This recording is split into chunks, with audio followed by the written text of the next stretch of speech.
Hello everyone and welcome. Make a cup of your favorite drink and get comfortable because this is a wonderful time for news stories from Yellowcat. Send your own stories in the comments below and maybe they'll be in our new video. Subscribe to the channel if you're not subscribed yet. Let's get started.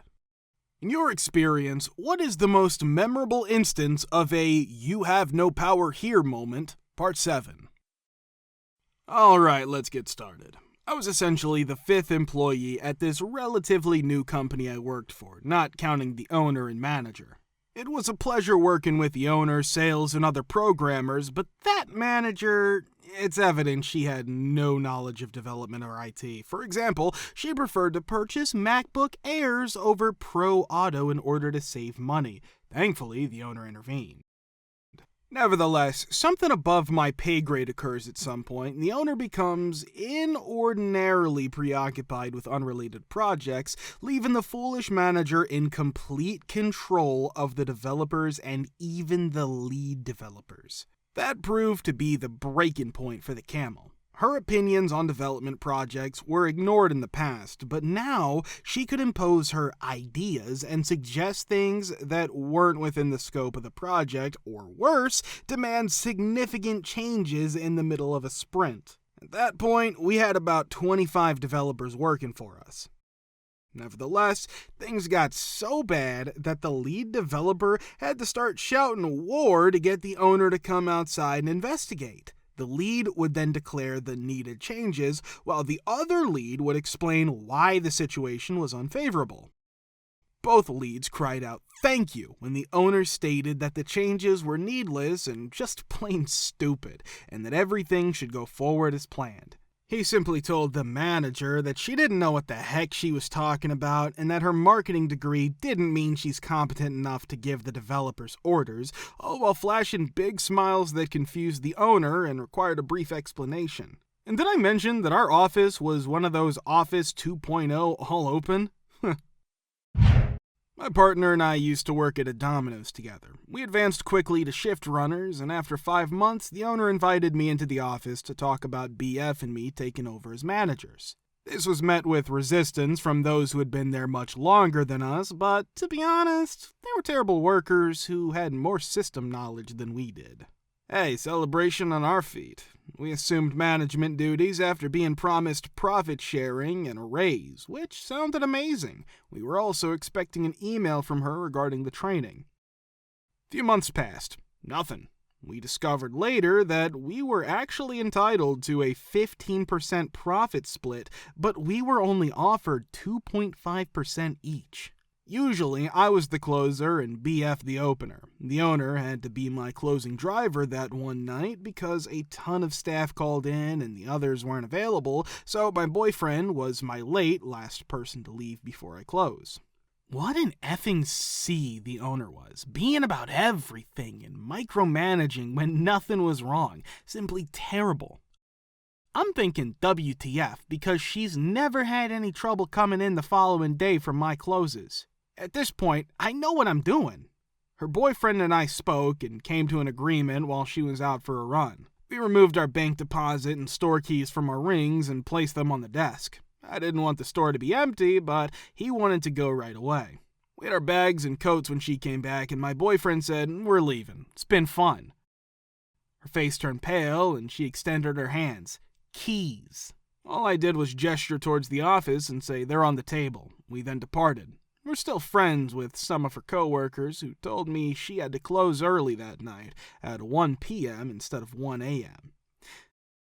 The tastiest portion? 4 more employees resigned the following day after learning that we would no longer be their managers. One of the kids actually messaged me to say she and her boyfriend only stayed because we made it bearable. Best bike ride home with a great sense of relief. The local government employs me. A woman called, swearing and sobbing, saying that a local agency had placed a lien on her property because she had neglected it, and they had been forced to take over after multiple complaints from nearby residents. A few $100 bill was sent to her.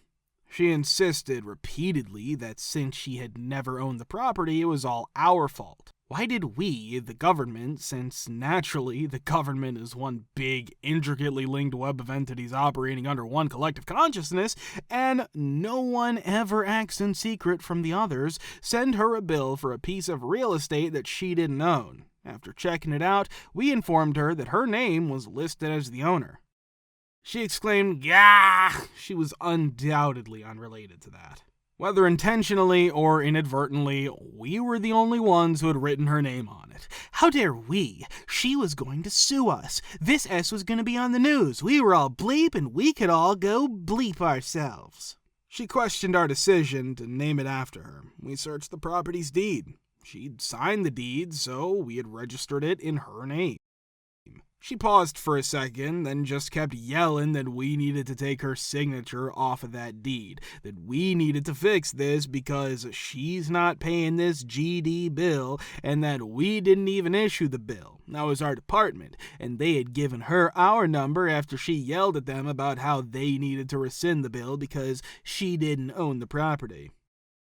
She admitted that at the time she had signed a deed, but it was for a different home in the same neighborhood. Yes, it was intended for the residents next door. We check the next door house. We investigate who owns the house next door. The owner of the home next door has never been identified as her. She then tries to clarify that she meant the house across the street. Same outcome. Her only line of defense at this point is the Walmart customer service desk tactic, which, despite its common misconception, does not actually work in government offices. Using the tenet that the customer is always right and believing that they'll kiss your A and give you whatever you want, you simply keep screaming at whoever you're speaking to, ignoring all facts, policies, and laws in the process. But that's ineffective. It's simply not acceptable to say, "No, I don't want to pay the bill for the house I bought," claim that everything was our fault, and then claim a credit toward your next tax bill. That's not how it operates.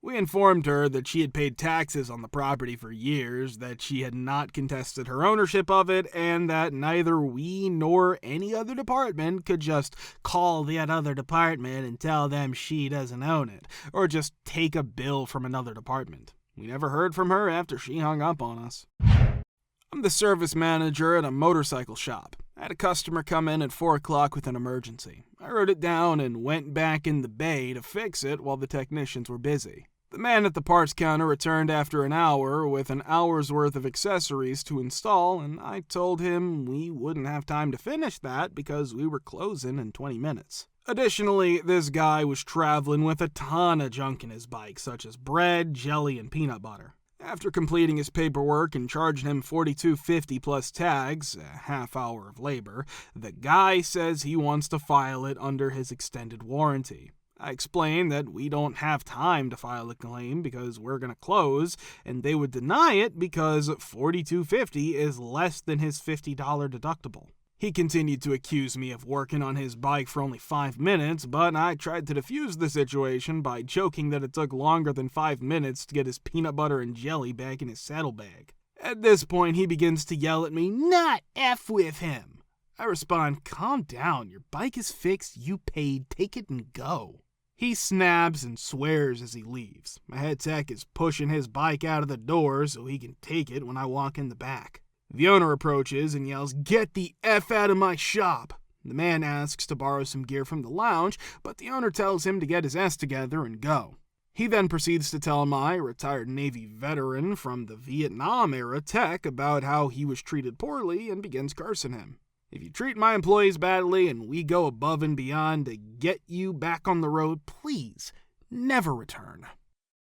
Do you have a story about your most unpleasant neighbor or homeowners association HOA? Part 7.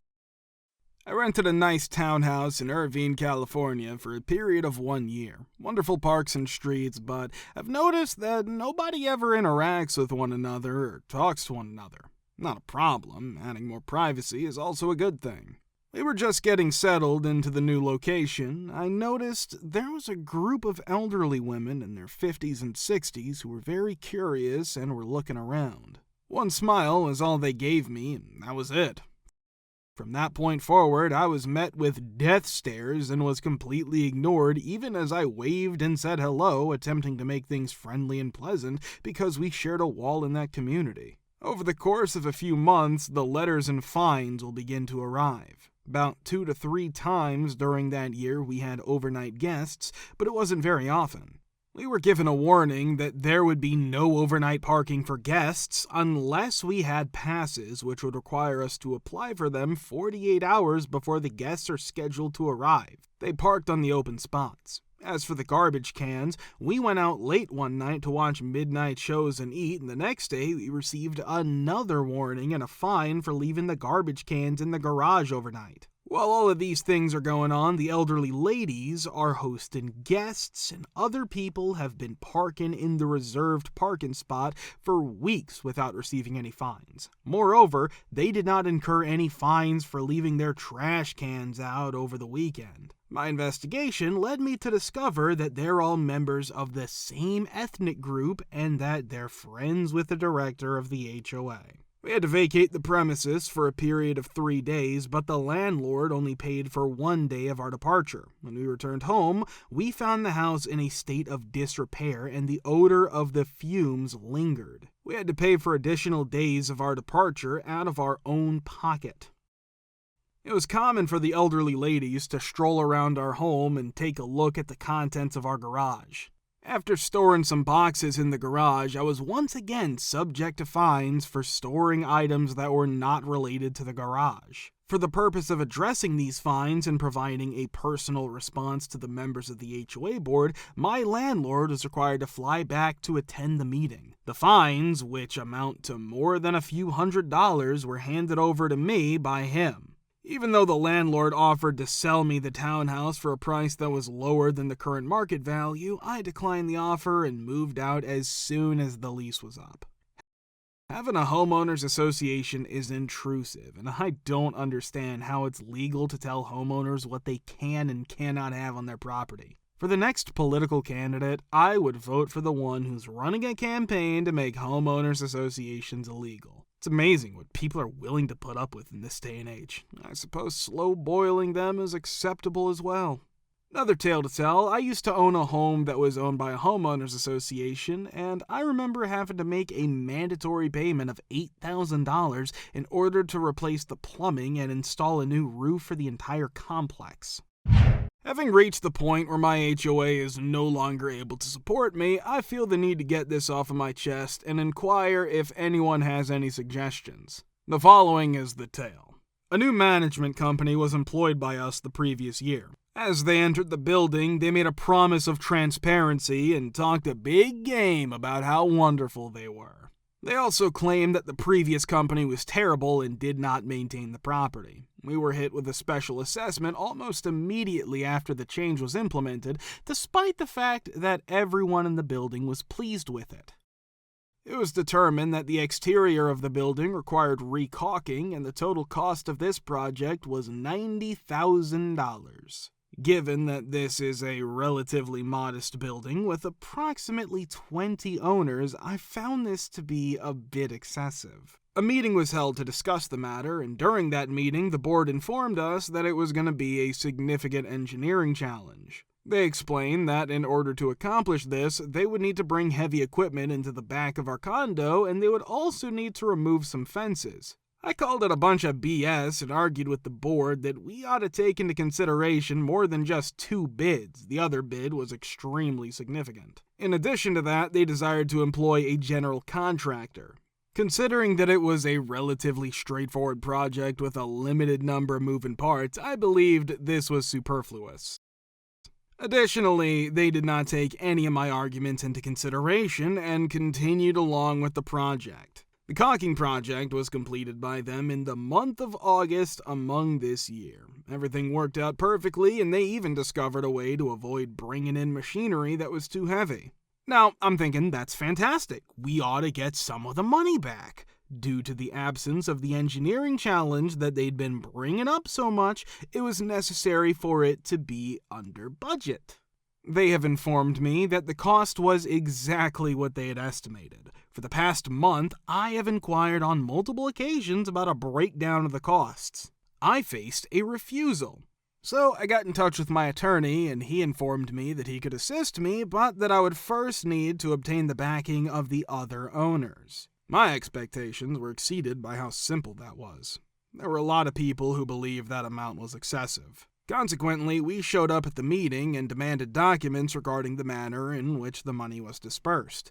They were unable to confront a mob that was being laid by a lawyer who threatened to take legal action.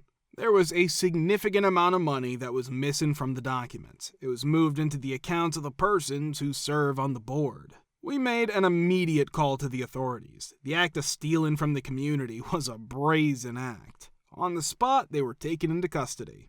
We were forced to elect a board of directors to serve in an interim capacity. I'll tell you how it came to an end so that you can keep the story brief. The court issued an order that required them to pay back the money, and a significant fine was levied for the benefit of the homeowners association. A jail sentence was handed down to the president of the board. Yes, that is a triumph. The new interim board members are doing an excellent job, and we're considering retaining them in their positions.